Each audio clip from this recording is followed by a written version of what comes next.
and welcome back to a new video. Today is going to be February's What I Watched, and I'm a little bit late because last weekend I didn't have a chance to film any of these end of February videos. So you'll notice yesterday I uploaded my February haul, and then today I'm uploading my February What I Watched. I also am hoping to get another video up in the week, which is kind of like an end of month thing as well, which I'm starting from February, so hopefully you'll see that soon. But I think this is the one you'll look forward to the most. This is everything I watched in February. I haven't even counted. Hold on. I think there's 18 films I watched in February. I've just quickly counted on looking at my Letterboxd. So that's what, if you see me looking at it, that's what it is. My Letterboxd is just Escalade Vlogs if you wanted to follow me on there. Okay, so the first film that I watched in February was Black Swan from 2010. This was a rewatch. And I talked about this quite a bit actually in one of my One Shelf at a Time, so I won't go into too much on this one, because in the end I decided to unhaul it. It was the 4th or 5th time that I'd watched Black Swan, and the previous times I'd really enjoyed it. This time I picked up on some things that I wasn't a huge fan of, and I don't know, I didn't dislike. I gave it 3.5 stars. I don't know if I've said that yet. I gave it 3.5 stars, and I didn't dislike it. I thought it was an okay, but I didn't enjoy it as much as I used to. I don't think I'd watch it again. That's why I decided to unhaul it. The next one that I watched was a new watch, and it's actually a Netflix original. I think it was like a new Netflix original for 2018. Yeah, that's what it actually says here on Letterboxd as well, 2018. And it is The Open House. And the reason I watched this film is because, I don't know his real name. The guy from 13 Reasons Why. In 13 Reasons Why, he's Clay.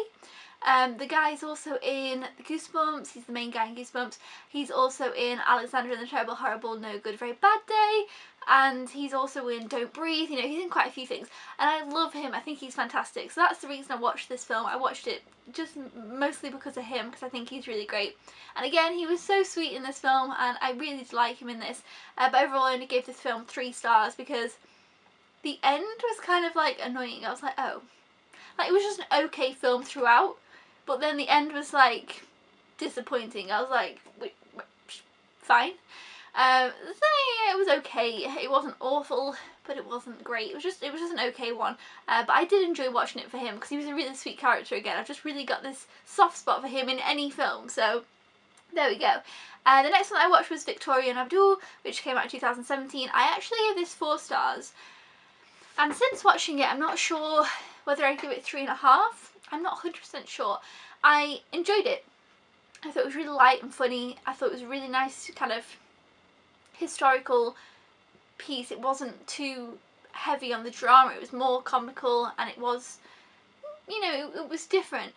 But then, as the film progressed, every character started to become quite unlikable in a weird way, and it was kind of weird like that. So I feel like I don't know if I would revisit it. So that's why I'm a bit on the fence about what I'm giving it. Initially, when I finished watching it, I thought that was different, that was good. And to be fair, at the time of watching it, I watched it on a Sunday. I thought this is the perfect Sunday movie. I'm just enjoying it, it's funny, it's, you know, but I don't know. So I'm a bit unsure about that one. But I did enjoy it. I still thought it was good. I still thought it was worth a watch. I'm glad that I watched it. I enjoyed watching it whilst I was watching it. But then since looking back, I've been a bit unsure. The next one I watched was Baby Mama from 2008. I actually gave this one 3.5 stars, and I was really surprised. It came up on one of my shelves to watch, and I thought, I don't know if I'm going to enjoy this. But I did, and I would probably rewatch it again. It's not anything amazing. It's just an okay comedy, but it does have some great one-liners that have kind of stuck with me. So I've been kind of having fun with that one. I've been thinking back to it as well. So yeah, I would watch that one again. It's also got Greg Kinnear in. I don't know if it's got Tina Fey and Amy Poehler, but it's also got Greg Kinnear, and I really like Greg Kinnear. I think that's his name. And he's in it. He's in it a little bit, but I liked his character as well. So yeah, I quite enjoyed that one, and I probably would watch it again. The next one that I watched was The Glass Castle from 2017. This was my favourite film that I watched in the month of February. I just thought it was so good. I really loved this film. I definitely 100% would recommend it. Woody Harrelson was fantastic. Brie Larson was brilliant. I went into this not really knowing much about it, and I was glad that I did that. I didn't know too much. I just was interested in it because I really like Woody Harrelson and Brie Larson, to be honest. But it is based off of a memoir, and it is based on a true story, and it was just so interesting. It was also really it had kind of like uplifting moments, but then it also had deeper moments, and I felt like you could really connect with these characters. It was just really, really brilliantly done. The child actors in it were fantastic. The main girl, the main child actress, was really brilliant. I loved her. I thought she was fantastic, and it was just a really, really good film. So I definitely would recommend looking into it, even if you don't think it's necessarily going to be your type of film. I feel like everybody could take something from this, and I thought it was really, really good. So I really, really enjoyed The Glass Castle, and I can't wait to rewatch that one again soon. The next one I watched was Whip It from 2009. This was a rewatch. I gave it 4.5 stars. I really enjoyed it. I'd enjoyed this film before when I'd seen it, and I just really felt like rewatching it. It's got Ellen Page and Drew Barrymore and, oh, what's her name? She's in Bridesmaids. I can't think of her name. It's got a great female cast. It's just a really fun, enjoyable film about roller derby, and Ellen Page is really fantastic in this. I think this might be my favourite Ellen Page film. I know a lot of people like the one Hard Candy, is it? I know a lot of people like that. I had seen that. I saw it quite a few years ago, like quite a while ago now. I also really liked the one on Netflix, Tallulah, I think it was called. I really enjoyed that with her as well. But yeah, I think Ellen Page is great, and I really enjoyed Whip It, and I will definitely be watching it many more times in the future. If you haven't seen Whip It, I'd recommend it. I definitely think it's an underrated film. It's fun, enjoyable, and I don't imagine anyone not liking it. The next one I watched also had Ellen Page, and it was Flatliners from 2017. I gave this 2.5 stars. I just thought it was a bit disappointing. I haven't really got much to say. It was okay, and then it was a bit boring, and then it was like, it was just one of those. It was just like, it was just below average, I'd say. I haven't seen the original Flatliners, but I probably will at some point. I don't know, I don't really have much to say about it. It was a while ago when I watched it, let's see, February 10th, and now it's just kind of left my mind. Ellen Page was good in it, but to be fair, the cast was fine. It just wasn't that great. I don't really know how to say it. It was just kind of below average was all. I thought it could have been better. I don't know. It was a weird one for me. Maybe I would revisit it. I've been thinking about it. I was like, why did I not like it so much? I can't even remember. But that's the thing. It wasn't memorable, and it just, at the time I was like, So it was just one of those. The next one I watched was 50 First Dates, which I absolutely loved. I gave it 4.5 stars. 50 First Dates came out in 2004. This was a rewatch. I used to watch this film all the time when I was younger. It was one of my favourites. It's got Adam Sandler and Drew Barrymore. Josh had never seen it, and he's quite he's quite an Adam Sandler fan. So I was like, you've got to watch 50 First Dates. I can't believe you haven't watched it. We watched it, and he loved it, and I loved it, even, just as much as I always did.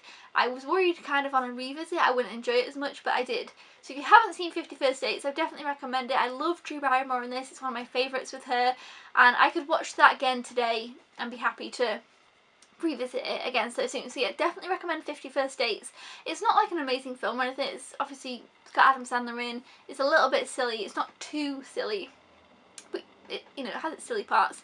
But it's just sweet. I don't know. I just really like it for some reason. I just always have. But it's very, very nostalgic for me because I loved it so much when I was, I don't know, whenever it came out, 2004. When I was younger, I really, really liked it, and I used to watch it a bunch. So yeah. The next one that I watched was Home Again from 2017, the Reese Witherspoon, Nancy Meyers' daughter's, I've forgotten her name, first written and directed film. I gave this 3 stars. It was okay. I don't really know what the point was. It was kind of one of those films, you're like, okay, yeah, okay, but what was the point? It didn't really have much going for it. It was kind of a weird one. It was about this woman who moves to Los Angeles, who moves back from New York to LA, I think, and she ends up kind of like letting these guys stay at her house who are trying to make a film, and she's got 2 kids. She's a mother. She's just kind of recently gotten divorced, or she's in the middle of getting divorced, and it's just not that exciting. I don't really know how to explain it. It just really was just like an okay, mellow film. I really like Nancy Meyers' films, and obviously this is her daughter, so I kind of thought it would be something similar, and it kind of was, but there was the occasional funny bit, to be fair, and I quite liked the guys, but it just, none of it seemed to quite make sense on why these things would be. And I'm not one who overthinks in films. It was just kind of a bit odd at times. And I kind of wish they would have come about everything in a different way. And then maybe a few more fun things happen. Like, she gets this job as an interior designer. And, well, she is an interior designer. She gets this job. And I thought, oh, this is kind of interesting. But then nothing really comes of it. And it's kind of everything that I thought, like, oh, okay. And then, no. I don't know. It was just one of those. Does that make sense? I watched that as well. It was one of the Monday movie hunts I watched after Flatliners. It picked up on the same day. They were both just like, eh. So, yeah. The next one I watched was Misery from 1990. This was, of course, a rewatch. I gave it 4 stars. I think last time I watched it, I gave it 4.5. I do love Misery. I think the story's really interesting, and I love Kathy Bates in this. But I felt like rewatching it, I think this is the 3rd time I've seen it. The first time, I was completely on the edge of my seat. At times, on the rewatch, I was on the edge of my seat. Like, honestly, there was times I was like, and I know what's going to happen, but I was on the edge of my seat, and it really does build up that suspense well. But then there's a few little bits where it's a little bit slow going, so that's why I gave it 4. But yeah, so the first time I watched it, I enjoyed it a little bit more because you kind of don't know where it's going to go. Upon rewatch, you know, you kind of know, but I still had those edge of my seat moments. Misery is, of course, a Stephen King adaptation. I definitely recommend it. I really enjoy it. Kathy Bates is really an interesting character, and it's a good film. It does have those edgy seat moments. If you haven't seen it, I would recommend that one. The next one I watched was Pokemon, the movie I Choose You from 2017. I gave this 4.5 stars. I really enjoyed it. I think I initially gave it 4 after watching it, because to be honest, the storyline was just, yeah, it was okay. But I suppose what do you expect from a Pokemon movie? I haven't seen any of the other Pokemon movies, but I saw the trailer for this and thought this looks like the cutest thing ever. Pikachu was so cute in this that it was like, it was too cute. Like, you did it was like, oh, it's so cute. Like, I couldn't even handle it. Like, it was so cute. And so I loved that about it. I did in the end really like parts of the story, and I really enjoyed it. I'm desperate to rewatch this. This is one I'll be rewatching really soon. I desperately will rewatch it soon.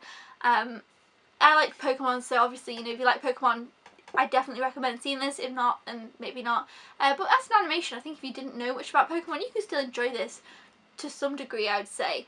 But it was cute and fun, and Pikachu was just so cute in it. I've got this extra love for Pikachu now, just, yeah. So I've been really looking forward to rewatching that, and it was one of my favourites actually that I watched of the month, to be fair. Not my favourite, because I love Glass Castle, but it was up there, so I really enjoyed it.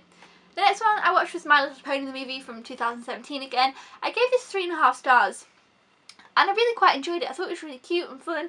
It wasn't quite what I thought it was going to be. I thought it was going to be a little bit, like, bigger on the story. It kind of felt like it could be, you know, a couple of episodes of a TV show, whereas because obviously it was like a full cinematic release movie, I thought it might be a little bit bigger. But I liked the villain, I liked the end, I would watch it again, and it was cute. The animation, of course, was, I love the animation on the My Little Pony, the like new stuff. It looks really visually nice. I really like that. But yeah, so I enjoyed it. It was fun and cute, and it was kind of what you expected from the film. So I was happy with that one. Definitely would rewatch that. The next one I watched was The Mountain Between Us, again from 2017, with Kate Winslet, and I've forgotten his name. Let me find out his name. I'm going to click on it now, because he was fantastic. Oh, Idris Elba. Idris Elba. I don't know if that's how you say his first name, Idris. Idris Elba was really, really great in this as well. I really liked him. And Kate Winslet was great too. And there was, okay, I gave this initially 3.5 stars after watching it, because it was good. But then I was like, yeah, it was good.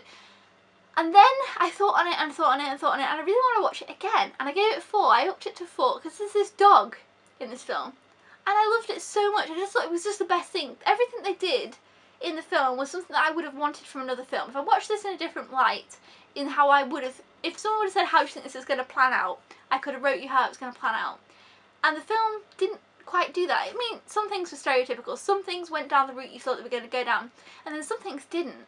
And I liked the end. The end was like, yes, that's exactly what I wanted from the end. It didn't end an annoying way where I would have been like, oh, I wish they would have done this. The thing that I would have said, I wish they would have done this, they did that at the end. I was like, yes. There was this dog that was just fantastic. So the dog got the extra star there. That's why it got no extra half star. I upped it to 4. I enjoyed it. I'll be looking forward to watching it again. I liked the soundtrack. I really quite liked it. So yeah, The Mountain Between Us was good. The next one is the Lego Ninjago movie from 2017.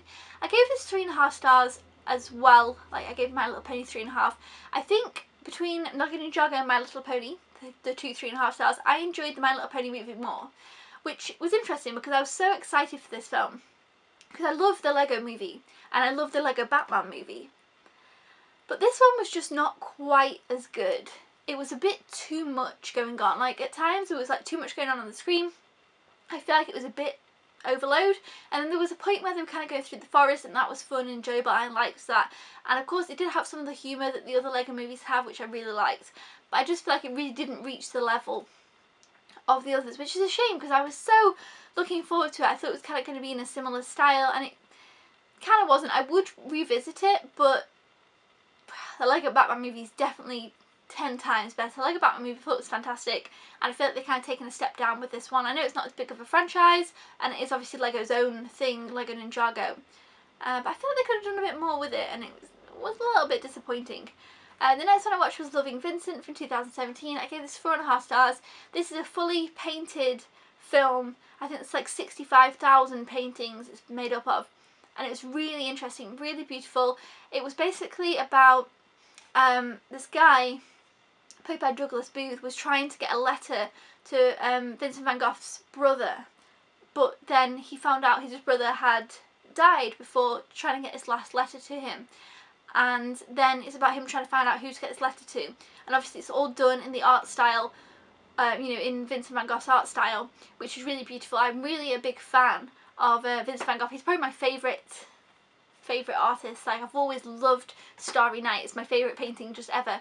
And then luckily I saw in real life like the painting Starry Night a couple of years ago, and then I also saw, well, before seeing Starry Night, I saw Starry Night Over the Rhone, I think it's called, or I don't know how you quite pronounce it, and that was really, really cool as well. So I've seen quite a few of his paintings like in real life, and I really loved that. So I was really looking forward to this film, and I think my favourite part about the film was when throughout the film they actually talked about some of the letters, more towards the end. They talked about some of the letters that he'd sent to his brother, and there's one that really stood out to me, and it was just a really, really fantastic, like, they just give you a snippet of this letter, and it's really interesting. I've actually had in my Amazon basket for ages the, like, essential letters, like his essential letters that he sent to his brother, and I do really want to pick that up at some point, but it's like 800 pages or something. It's like a really big book, and it's not the complete collection. For the complete collection of letters, it's like an insane amount of money. It's like a really crazy hundreds of pounds for this complete collection of letters, but you can get like the essential letters for like £30 in hardback, but it's really like a big book, and I feel like I haven't got anywhere to store this really big book at the moment, so I keep kind of like putting it off picking it up, but I do want to pick it up at some point because his letters were really interesting. So I'd recommend looking into this. It was a really different film, it looked beautiful, and it was just really interesting. It was really nice as well. It was quite mellow, but yeah, it was really interesting. The next one I watched was Pudsey the Dog, the movie from 2014. I gave it 2 stars. Maybe that was a bit generous. I was expecting a little bit more from the dog because he was the one who won Britain's Got Talent. I'm not going to go into this too much. It really was just very low budget, slapstick family. It was a bit rubbish, really. The next one that I watched was Gio Storm from 2017. I gave this 3.5 stars, and this was actually quite interesting. It was very different than what I thought it was going to be. I thought it was just going to be a standard disaster movie, which I do quite enjoy. But basically it was kind of like, it is a disaster movie, but in this future world we are now controlling the weather. Like, we sent this thing into space and we're able to like kind of control the weather a little bit, and it was about how that then started to like malfunction, so it was kind of like our fault, and it kind of caused bigger problems, which I thought was a really interesting concept. So then some of the movie took place like on Earth and obviously the weather stuff, and then some of the movie took place on space in the like space shuttle to do with this whole where they were controlling the weather, which was quite interesting. I feel like it could have been better, and I felt that's why I was a little bit disappointed in it. There was this what was her name? I'm gonna have to look. Oh, I might not be able to find out actually. She was on the spaceship thing with Gerard Butler. Let's see, is this her? Alexandra, is this her? No. Oh yeah, it is her. Alexandra Maria Lara. She was really good. I really liked her in it. I haven't really seen, I don't know what else I've seen her in. I've probably seen her in a few things, but I didn't really know. But she was really fantastic in this, and she was my favourite character, hands down. But I enjoyed it, but I feel like it could have been better. 3.5 stars though. I wouldn't not watch it again, but I wouldn't rush to watch it again. But yeah, I enjoyed it enough. The next one that I watched, and the final one that I watched, was The Land Before Time for Journey Through the Mists from 1996. I gave it 3.5 stars. This was just a nostalgic watch for me. When I was younger, I loved The Land Before Time, and my absolute favourite one was number 4. I loved it so much because it had like a girl long neck in it. Like you've got, what's his name, Littlefoot, who they call a long neck. Obviously that's not the real name for those type of dinosaurs. I don't know the real name, but they call him a long neck in the show. And then this girl long neck is in this one, and I always really loved that. I loved the adventure they went on this. I loved the songs in this one, and yeah, it was cute and fun. 3.5 stars. It wasn't amazing, but it was. I really liked watching it to kind of just revisit it and see it for nostalgic reasons. And it's a cute little show. I liked kind of the message in this one as well. It was basically about the girl long neck only really wants to play with the other long neck instead of the other dinosaurs, and then it's kind of about her learning to accept that you can't just only you know, spend time with people who look exactly like you, kind of thing, was basically the message, which was quite interesting, and it was done in a really cute way. There was even a little song about it. Anyways, that was everything that I watched in February. As I say, my favourite film that I watched in February was The Glass Castle. I would definitely recommend that. My second favourite was probably the Pokemon movie, to be fair. I really did enjoy that. It was very cute. Thumbs up if you enjoy these what I watch videos for February. I will of course be doing one of these for March, and then I also have another little February thing coming up soon as well. But yeah, I'll see you guys next time. Thank you so much for watching. Goodbye!